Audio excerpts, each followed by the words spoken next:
Alright, cool beans. I'm your host Hex. I'm gonna be going over my updated BonkBlade build for the Scribes of Fate patch that should easily transition into the Necrom patch for those that are luckily on PC. I am unfortunately on console, so I still have to wait, as of recording this video, another 2 weeks. Sad, but hey, only builds I can make are builds that work right now and will definitely work next patch. The whole point of the BonkBlade is you basically, it feels like a one-shot. It literally will feel like a one-shot to your target.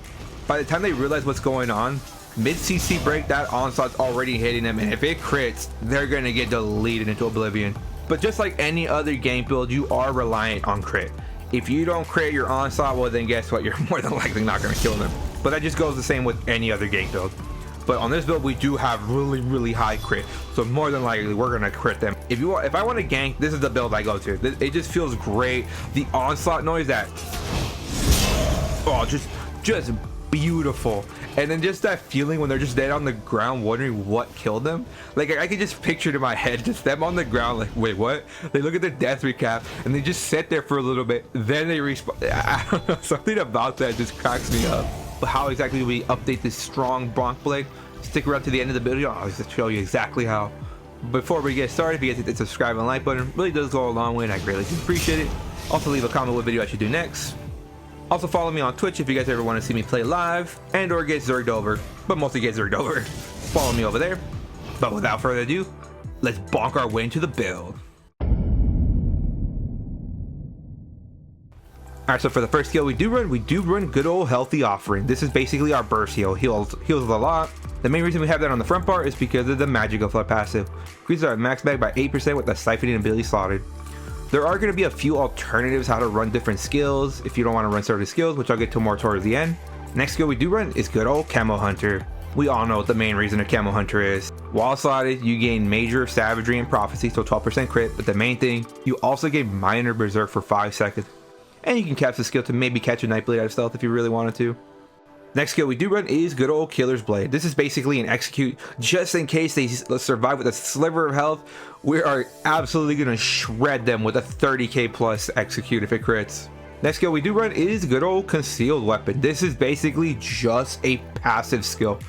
You never use the skill. The whole point is while this is on your bar, when you leave sneak, invisibility, or major expedition ends, in our case sneak and or invisibility, your damage done is increased by 10% for 5 seconds. And while slotted, you get minor expedition, a unique form of major berserk. And we do have access to major berserk and they do stack. And how do we get major berserk? With good old wrecking blow. Yeah, you cast the skill, it does a good amount of damage, puts major berserk on you, and you just absolutely shred them. And it's also really good to proc sea serpents on the target. That way they don't get the 40% damage reduction on our Onslaught. Next skill we do run is obviously good old Onslaught or Berserker's Rage. Doesn't matter what morph you run, to be honest. The whole point is just to uppercut into Onslaught and then just melt them into oblivion. So you can run either morph. I prefer Berserker's Rage. Before I compare which one's better in my opinion, let's just go what both of them do. So both morphs, doesn't matter which morph you go, you strike an enemy with a vicious blow, dealing a lot of physical damage to them and all nearby enemies. So this is actually an AoE hit that you have to target somebody. So this actually does AoE damage, both morphs. So they both ignore target's resistances. What this morph does is this morph grants you physical and spell resist equal to the amount you shred. But the main thing about this morph, you are immune to all CCs, roots, and snares for the 8-second duration. That is the reason. Because when you go for an Onslaught gank, that's it. You're gonna try to run away and basically save up for your ulti and Onslaught somebody else. And this is perfect. As soon as you go for the Onslaught, so probably someone's gonna try to leap you, someone's gonna try to CC you, but guess what? They can't. You're immune to everything. The other morph, well, you already get penetration on the thing, so it doesn't matter. So why not just, so that's why. But if you want to run the other morph for whatever reason, go ahead. For the back bar, we do run Phantasmal Escape. This is basically just our snare immunity that also happens to grant major evasion, 20% damage reduction from AoEs. So just in case we do get caught out, we are incredibly tanky, and it also gives us a nice sustained passive for our roll dodge. Next skill we do run is good old Channel Acceleration. You cast the skill, it grants us minor force for a whole minute, which is kind of nuts to think about. But the main thing, major expedition for 12 seconds. So we can cast the skill, go in for a gank, and we still have major expedition for like another 5 seconds to get away and do whatever we want. Next skill we do run is Radiant Regeneration. This is basically our hot, pretty good to heal us and heal an ally. Next skill we obviously do run is Shadowy Disguise. Who would have thought that a NightBlade would use cloak? And last skill is we do run is the Vamp toggle. I prefer the Sated Fury more because since the nerf to Radiant Regeneration, you can't sustain the Vamp toggle, the other one. This just gives you that little wiggle room to be able to just hit harder, but not completely get absolutely melted when this thing goes off. Basically, when you cast this, you get up to 300 weapon and spell damage. And last skill we do run is Reviving Barrier. This is honestly your flex spot. You can run whatever you want here, just for the simple passive of 10% mag recup. And also could save you if you get caught out. I mean, look at that, 43k shield. Oh, beautiful. So now if you don't want to run Vamp toggle, which I understand, and you want to run a heal on the back bar, so for the front bar, you could either just keep the heal, or you could put power extraction, just in case you get like hit a guard before you're going for a gank. And then on the back bar, you could put healthy offering. That way it's a little bit like easier when have all our heals on our back bar. This is another alternative. Up to you however you want to run your bar. Alright, but enough of that, let's go with the stat sheets.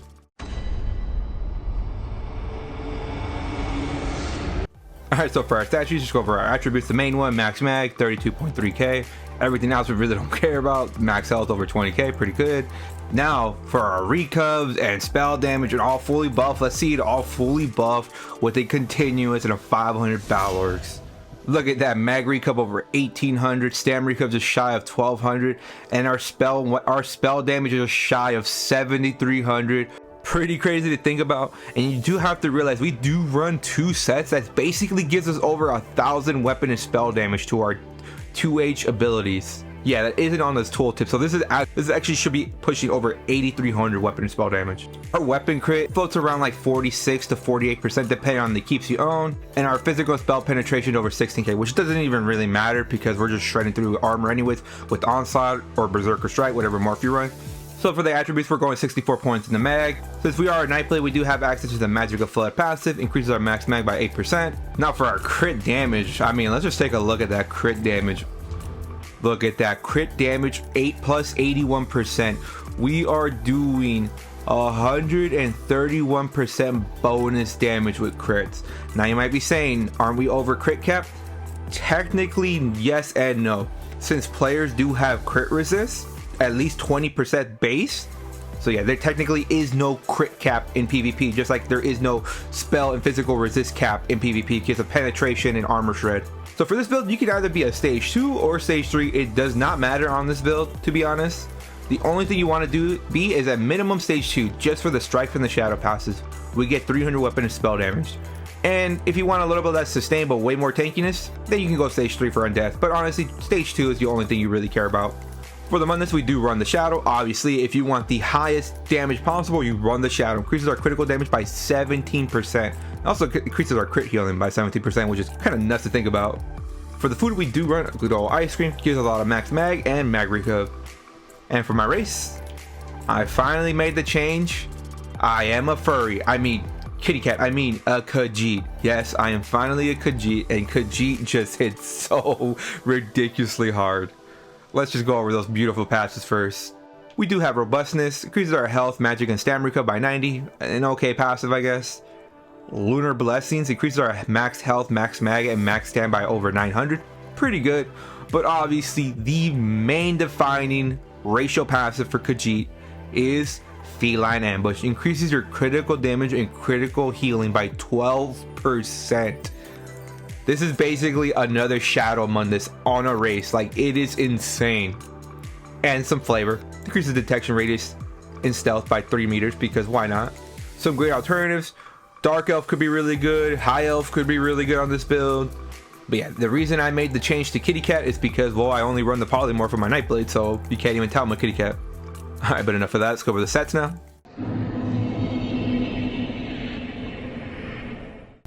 Alright, so for the first main set we do run good old Sword Singer. I mean, come on, this is a no-brainer. It does add a line of max stam. You might be saying, why not spec the max stam? Trust me, that 8% max mag is stronger than that. Trust me, just trust me. But the main thing is the 5-piece at full gold quality. 5-piece adds 600 weapon and spell damage to your 2H abilities. That means ultimates, the damage abilities, and the heal from rally too if you wanted to run it on that. And for the back bar, you just slot any resto. Here I just have the Maelstrom Perfected Restoration Staff. You could have non-perfected, doesn't even matter. You could run anything back here like a crit riposte resto for some crit resist, a Black Rose resto. You can run whatever you want back here, doesn't really matter. For our monster set, obviously we do run good old Battle Arcs. I mean, the 1-piece weapon and spell damage, the 2-piece gives you weapon and spell damage and penetration equal to the amount of ulti spend. Now you'd be wondering, well, why would you want to run that? Isn't the penetration useless? Yeah, it's useless, but you're not going to get any other monster set that does this amount of damage instantly to a target. It's just not going to happen. So that's why we run this set. And for the last set we do run, it is good old Red Eagle's Fury. Honestly, this is a pretty cool set, honestly, and it's really good for the build. 2-piece adds weapon and spell damage, 3-piece adds crit, 4-piece adds weapon and spell damage. The main 5-piece adds like a 477 weapon and spell damage at full gold quality to your weapon skill abilities, like ultis, ability, damaging abilities, and healing all get increased. The problem is, increases the cost of your weapon skills by 5%. So our Onslaught costs 5% and our uppercut costs 5% more. But it doesn't matter because that is a ridiculous amount of damage. So the way we do run it, on the front bar we do run the good old Sword Slinger's Battle Axe. You can either run a shock enchant or a weapon and spell damage enchant. Honestly, it's up to you, whatever you want. And we do run precise. So obviously we do run the Battle Axe because it does give us 12% more critical damage. And we do run precise because I prefer consistency over just raw damage. Because the whole point of your build, if you don't crit the Onslaught, guess what? Your gank's not going to go off. But if you're saying, no, I want the highest damage, put this thing Nernhone and you will truly hit really hard. For the back bar, just any good old resto, doesn't really matter. Put in a Absorb Magic enchant. So the only thing that does matter is make sure it's decisive. The only thing is so we can get that Onslaught faster and mainly to ramp up that Battle Orcs. And for the body, we do run 6 medium, 1 light. Yes, 6 medium, 1 light. So the only light I do run is a light sash of Red Eagle's Fury. And the rest medium. So that means a medium Battle Orc's helm, Sword Slinger chest, Battle Orc shoulder, Red Eagle's hands, Sword Slinger's legs and feet. All divines, all max mag enchant. Divines to bump up that damage and max mag because we are speccing the mag on this build. Feels a little weird with the stamina ability, but since the whole hybridization patch, it scales with whatever we have the highest. And for the jewelry, we do run all Red Eagle's Fury jewelry. All infused, all with weapon and spell damage enchant, preferably the ones that grant mag recov, but if all or some grant stam recov, it wouldn't make or break the build. And for the food, good old just ghastly eyeball or ice cream, whatever it wants to be called. The whole point grants us a lot of max mag and a lot of mag recov. Since we're a ganker, we don't need health. And for the pots, we do run just good old Alliance spell drop pots. The reason we run these is this is how we get our 20% spell damage, and it also gives us a flood of magicka. Alright, but enough of that. Let's go to the CP now. Alright, so for the blue CP, we do run Fighting Finesse, increases critical damage, critical healing. Master Arm, increases our damage done with direct damage attacks. Biting Aura, increases our damage done with AoE attacks. Believe it or not, Onslaught or the other morph, doesn't matter what morph, they all do AoE damage. And good old Backstab, increases our critical damage done against an enemy's flank. For the red CP, we do run Celerity, increases our move speed by up to 10%. Honestly, in my opinion, the best CP in the entire game. We do run Bastion, increases the effectiveness of our damage shield, but most importantly, increases our damage done against shielded enemies by 15%. So this is the only red CP in the entire game that actually increases our damage done. Relentless, being stunned or fear causes it to get made protection for 3 seconds, and good old Balanced Vitality, increases our max health, so we just don't get absolutely bursted into oblivion. And for the green CP, doesn't really matter. The only thing that does matter is that you bump Sustaining Shadows all the way to 50, reduces the sneak cost by up to 50% at full 50 points. And the rest doesn't matter. So I would probably just go Liquid Efficiency, Gifted Rider, Steve's Blessing, and like I said earlier, Sustaining Shadows. Since we are a NightBlade, we're going to be stealthing around a lot. Don't want to burn that stamp. But alright, cool beans, that's the build. Hope you guys did enjoy it. It was really fun for the return of the BonkBlade. Honestly, the BonkBlade is really fun. It just feels great just onslaughting someone into oblivion, and before they even know what's going on, they're already down on the ground. By the time they CC break, or even that CP that CC breaks for them, they're already down on the ground, and it's just so much fun. But fair warning, you are reliant on the crit. If you don't crit the onslaught, you're more than likely not going to kill them. So yeah, obviously we do have precise, which I recommend, but as always, for those that are still sticking around to the end of the video, I greatly do appreciate you. Why not consider hitting that subscribe and like button? It really does go a long way, and I greatly do appreciate it. Also, I've been streaming on Twitch, so if you guys ever want to see me play live, but mostly get zerged over live, go follow me over there. And for those that truly want to support me even further, I have a little bit up at Patreon. But as always, hope you did enjoy the video. Like the video if you liked it. Comment your thoughts or experiences with the build. Also, anything I might have missed, what video I should do next. Subscribe for more. But most importantly, stay Zerging.